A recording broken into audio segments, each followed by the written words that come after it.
Hi friends, ஐநாட்டுனை serial இங்கே வரப்போகிற எபிசோட்ஸ்க்கான அப்புறமா தான் இந்த வீடியோவில் பார்க்க போகிறோம். அங்கே ஃப்ரெண்ட்ஸ் பார்க்கலாம். இப்போது இங்கே பாண்டியன் நம்ம வானதியை பார்த்து எல்லா விஷயங்களும் தெரிஞ்சுக்கிட்டாங்க. அதுக்கப்புறம் வானதிக்கிட்ட பேசி முடிச்சுட்டு வீட்டுக்கு போகிறாங்க. சோழன் பாண்டியனை ரொம்பவே கலாய்க்கிறாரு. வீட்டுக்கு போனதுக்கப்புறமா நடந்த விஷயங்களை எல்லாருக்கிட்டையும் சொல்கிறாங்க. அண்ணன் உண்மையிலே இவன் எதுவுமே பண்ணலை, நீ தானே அவசரப்பட்டுட்ட அப்படின்னு சோழன் சொல்லவும், எனக்கு எதுவுமே புரியலையடா, புரிகிற மாதிரி சொல்லடா அப்படின்னு சொல்லிட்டு நம்ம பாண்டியன் அதாவது சோழனை பார்த்து சேரன் கேட்கவும், அப்போ தான் நம்ம பாண்டியனே இருந்துக்கிட்டு, அண்ணன் அப்படியெல்லாம் எதுவுமே இல்லைன்னு நீ தானே தப்பாக புரிஞ்சுக்கிட்டு அடிச்சிட்ட அப்படின்னு சொல்லிட்டு இங்கே பாண்டியன் சொன்ன உடனே, டி சோழா புரிகிற மாதிரி சொல்லுங்களேன்டா 2 பேரும் அப்படின்னு சொல்லிட்டு, என்னங்க என்னாச்சு அப்படின்னு நிலாவும் கேட்கவும் பல்லவனை கேட்கவும், அதுக்கப்புறம் நடந்த விஷயங்களை சொல்கிறாங்க. உண்மையிலேயே இந்த மாதிரி இவன் வானதியை கர்ப்பமாக்கலாங்க, எல்லாம் போயிங்க நம்ம ஊரில் இல்லாத நேரமாக பார்த்து வானதிக்கு கல்யாணம் பண்ணி வைக்க முடிவு பண்ணியிருக்காங்க. அதனால் அவங்க இந்த மாதிரி ஒரு பொய் சொல்லியிருக்காங்க. அதனால தான் அவங்க அப்பா அம்மா கோவப்பட்டு அண்ணங்கிட்ட ஃபோன் பண்ணி திட்டியிருக்காங்க. அதை நாம்பளும் உண்மை என்னன்னு தெரியாமல் பாண்டியனை திட்டிட்டோம், ரொம்பவே கலாச்சிட்டோம். அதனால தான் இவன் நேரடியாக வந்த உடனே வானதியை போய் பார்த்து பேசி அவங்க வீட்டுக்குள்ளே போய் நிறைய பிரச்சனை ஆகிடுச்சு. அவங்க அண்ணன் அவங்க அப்பா எல்லாரும் பாண்டியனை போட்டு கேட்க, நானும் பின்னாடி போக, அதனால் ஏதோ சமாளிச்சாச்சு. அதுக்கப்புறம் தான் வானதி உண்மையை சொல்லிச்சு அப்படின்னு நடந்த விஷயங்கள் எல்லாத்தையுமே சொல்லிடுறாங்க. அப்படியாடா பாண்டி, நான் தான் ரொம்ப அவசரப்பட்டுட்டேன்னா, சாரிடா, ரொம்ப வலிக்குதா, நான் உன்னை தப்பாக நினச்சிட்டேன், சாரி பாண்டி அப்படின்னு அதுக்கப்புறமா எல்லாருமே சாரி சொல்கிறாங்க பாண்டியன்கிட்ட, நிலா கூட. அதுக்கப்புறமா நம்ம பல்லவன் இருந்துக்கிட்டு, நான் கூட சித்தப்பாவாயிட்டேன்னு நினச்சேன், இல்லையோ அப்படின்னு சொல்லிட்டு, டேய் அமைதியாரடா பல்லவா அப்படின்னு சொல்லிட்டு சேரன் சொல்லவும், அதான்டா நான் வழி முழுக்க இவனை ரொம்ப கலாச்சி சிரிச்சுக்கிட்டே வந்தேன், ரொம்ப கடுப்பில் இருக்கான், இதுக்கு மேலே ஏதாச்சும் பேசினா அப்புறம் கடுப்பாயிடுவான், வா பேசாமல் படுத்து தூங்கிடலாம் அப்படின்னு சொல்லிட்டு சோழன் சொல்கிறாரு.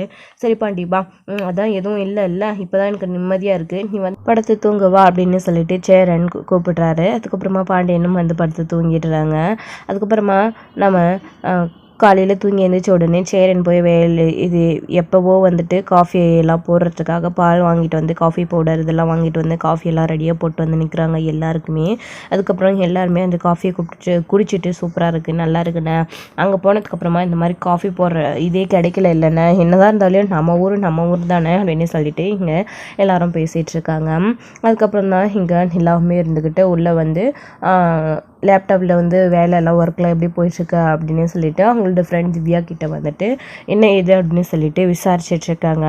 அதுக்கப்புறமா இங்கே நம்ம காஃபி குடிச்சிட்டு எல்லோரும் அந்த ஊரில் எப்படி இருந்துச்சு என்ன ஏதுன்னு பேசிகிட்டு இருக்கும்போது நம்ம ராகவ் வராங்க நிலாவை பார்க்குறதுக்காக. ராகவ் வந்த உடனே நிலா பார்த்துட்டு, வாங்க ராகவ் அப்படின்னு உள்ளே கூப்பிட்டாங்க. இவன் என்ன இந்த பக்கம் வந்திருக்கான் அப்படின்னு சொல்லிட்டு நம்ம சோழன் கடுப்பாகிறாரு. அதுக்கப்புறமா எல்லாருமே பயங்கரமாக ராகவ் கிட்டே பேசிகிட்டு இருக்காங்க. இல்லை நீ லீவ் போட்டுட்டு ஊருக்கு போயிட்டு வந்தல, அதுதான் திரும்பவும் வீட்டுக்கு வந்துட்டியா என்ன ஏதுன்னு பார்த்துட்டு போகலான்னு வந்தேன்ல, அம்மா எல்லாம் ஓகே தான் அப்படின்னு சொல்லிட்டு ராகவ் கேட்டுட்ருக்காரு. எல்லாம் ஓகே தான் ராகவ், அதெல்லாம் ஒன்றும் இல்லை அப்படின்னு சொல்லிட்டு ஆஃபீஸில் வேலை எப்படி இருக்குது அப்படி இப்படின்னு சொல்லிட்டு ராகவும் நிலாவும் பயங்கரமாக பேசிகிட்டு இருக்காங்க. நீங்கள் பேசிகிட்ருங்க, நான் உங்களுக்கு காஃபி கொண்டு வரேன் அப்படின்னு சொல்லிட்டு சேரன் காஃபி கொண்டு வரதுக்காக உள்ளே போயிடுறாரு. அதுக்கப்புறமா இங்கே நம்ம எல்லாம் பேசிகிட்டு இருக்கிறத பார்த்த சோழனுக்கு பயங்கர கடுப்பாகுது. இவன் எதுக்கு இங்கே இப்போ நிலாக்கிட்ட பேசிகிட்டு இருக்காங்க, ஆஃபீஸ்க்கு வர மாட்டாங்களா, அங்கே எல்லாம் பேச மாட்டாராம்மா சாரு, வீட்டுக்கு தான் நிலாக்கிட்ட அதுவும் ஏன் முன்னாடி இப்படி கடுப்பை கிளப்புற மாதிரி பேசிகிட்டு இருக்கான் அப்படின்னு சோழனுக்கு பயங்கர கடுப்பாகுது. உடனே சோழன் பார்த்திங்க அப்படின்னா இங்கே ராகவ சேரன் காஃபி கொடுத்ததை வாங்கி வச்சுக்கிட்டு அப்படியே பலார்னு பயங்கரமாக அடித்து அடிக்கணும்னு தோணுது நம்ம சோழனுக்கு. ஸோ அதை நினச்சியும் பார்க்குறாங்க. பயங்கரமாக அவர் அடிக்கிற மாதிரியும் நிலா கிட்ட என்ன ஓவரா பல்ல இழிச்சு காட்டிகிட்ருக்க, என்னடா அவனுக்கு அவ்வளோ கொழுப்பு அப்படி இப்படின்னு பயங்கரமாக கனவு கண்டாங்க நம்ம சோழனுமே இருந்துக்கிட்டு. அதுக்கப்புறம் எல்லாருக்கிட்டையும் பேசிகிட்டு இருக்கவர் ராகவமே இருந்துக்கிட்டு, அப்போது நிலா இருந்துக்கிட்டு, என்ன சோழன் இப்படி பண்ணுறீங்க நீங்கள் அப்படின்னு சொல்லிட்டு நிலா கேட்கவும், ஒன்றும் இல்லை அப்படின்னு சொல்லிட்டு இங்கே சோழன் சொல்கிறாரு.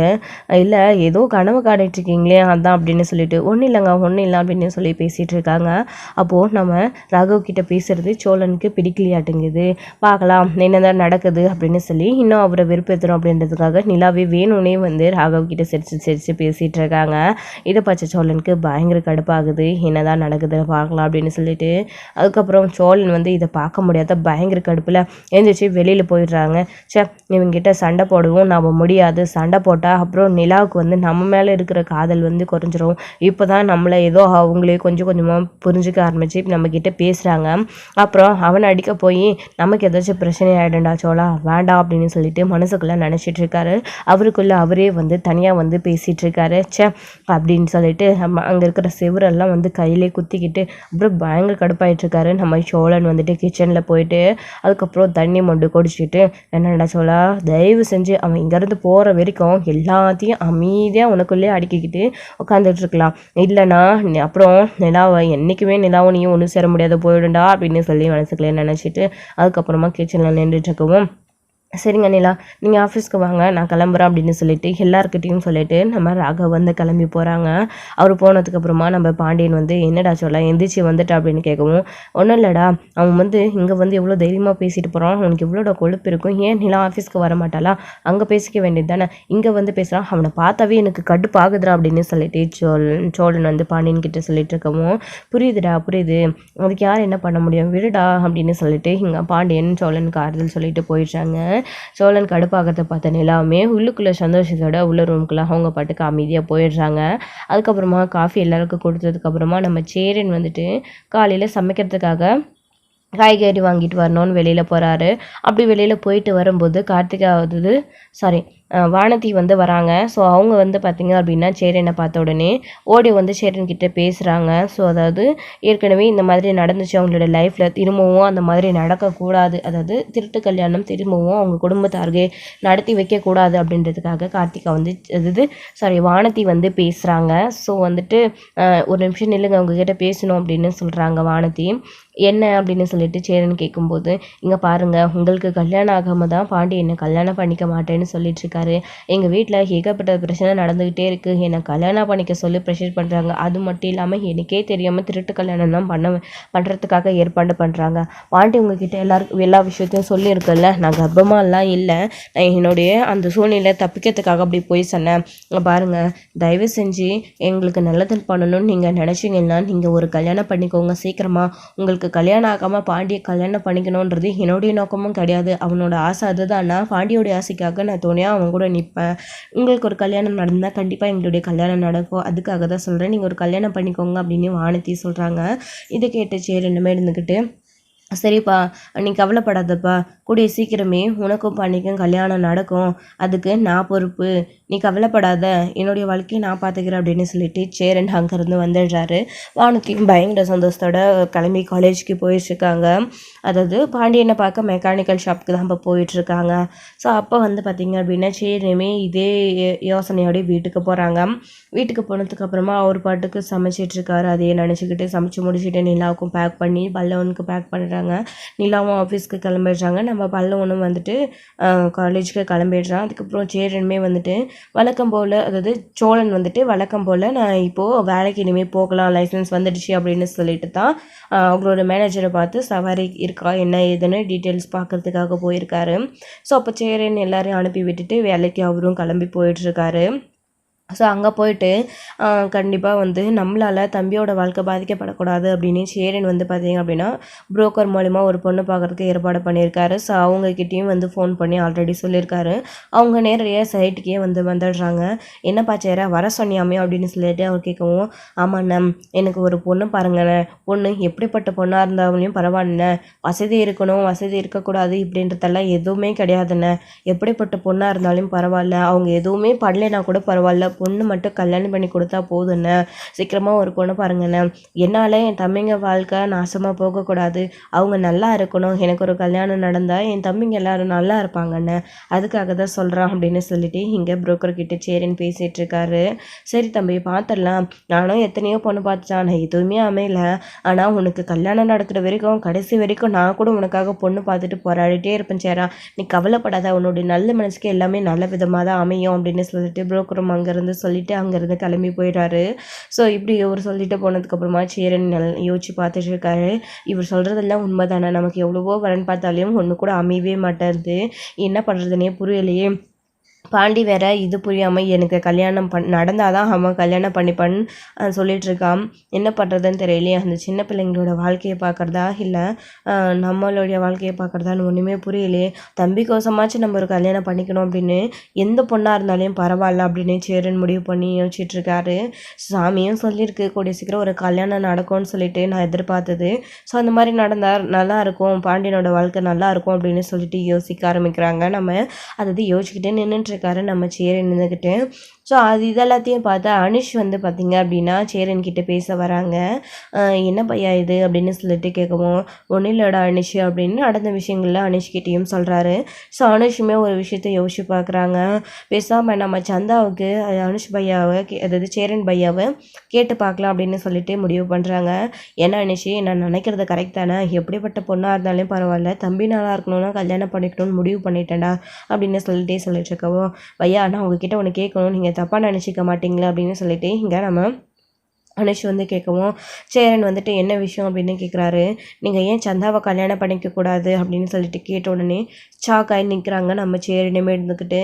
என்ன சொல்கிறீங்க நீங்கள், எனக்கு ஒன்றும் புரியலடா அனுஷ் அப்படின்னு சொல்லிட்டு கேட்டுட்ருக்காரு சேரன். இல்லை பையா, சந்தாவுக்கும் உங்களை ரொம்ப பிடிக்கும், அவளுக்குமே பிடிக்காத ஒரு கல்யாணத்தை ஏற்பாடு பண்ணிகிட்ருக்காங்க.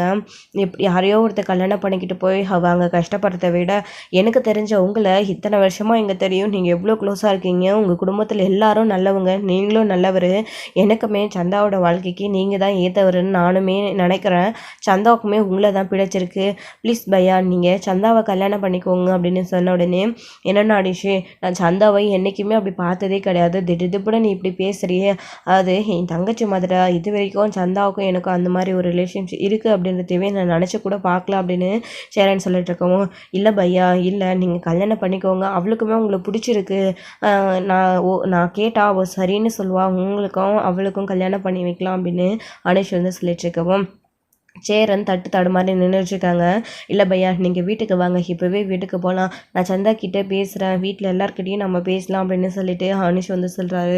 சேரனுக்கு சுத்தமாக விருப்பமே இல்லை, கூட்டிகிட்டு போகிறாரு. இருந்தாலுமே இதற்கும் சந்தாவுடைய முடிவை கேட்டு பார்க்கலாம் அப்படின்றதுக்காக மட்டுமே சந்தா அந்த மாதிரி ஒரு மனநிலைமையில் இருக்காங்களா இல்லையா அப்படின்னு தெரிஞ்சுக்கிட்டதுக்காக போகிறாங்க. ஸோ அப்போது அங்கே வீட்டுக்கு போன சோழன் வந்து வீட்டுக்கு வந்துட்டுருக்காரு. பல்லவனும் காலேஜ் முடிச்சுட்டு வந்துட்டுருக்காங்க.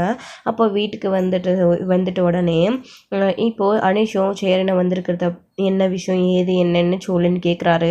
அப்போது நான் வந்துட்டு சேரன் பையாவை சந்தாவை கல்யாணம் பண்ணிக்க சொல்லி கேட்டிருக்கேன், சந்தாவுக்கும் சேரனை பிடிச்சிருக்கு, அது விஷயமா பேச தான் வீட்டில் வந்திருக்கோம், எங்கே உங்கள் ஒய்ஃப் நிலா இல்லையா அப்படின்னு கேட்கும்போது ஆஃபீஸ்க்கு போயிருக்காங்க அப்படின்னு சொல்கிறாங்க.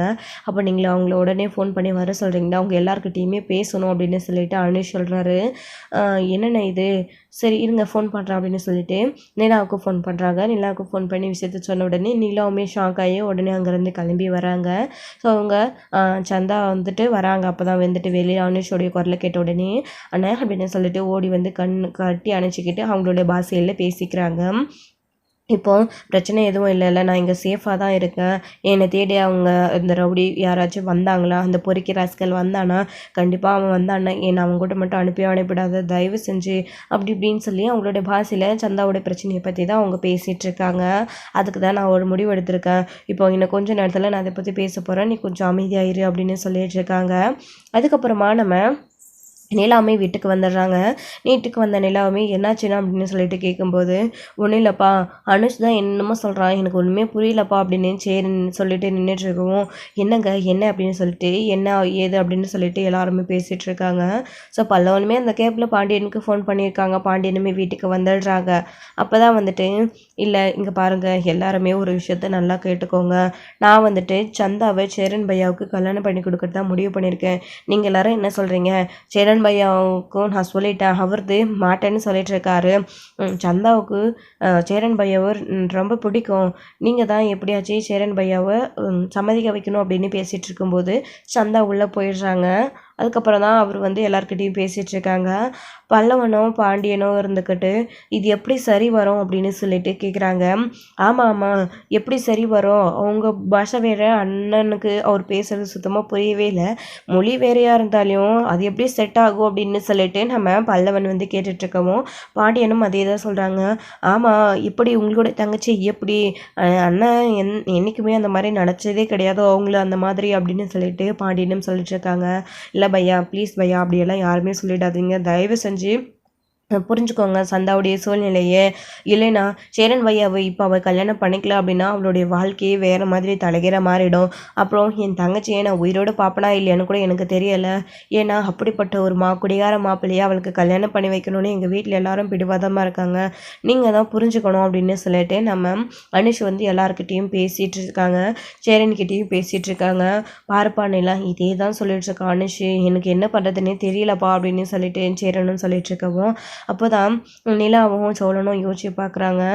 ஏன்னா இது சரி வராது அப்படின்னு சொல்லிட்டு இங்கே நம்ம சோழனும் கேட்குறாங்க. என்னடா நீ நீ என்ன எப்படி பேசிகிட்டு இருக்க அப்படின்னு பாண்டியனும் கேட்குறாங்க.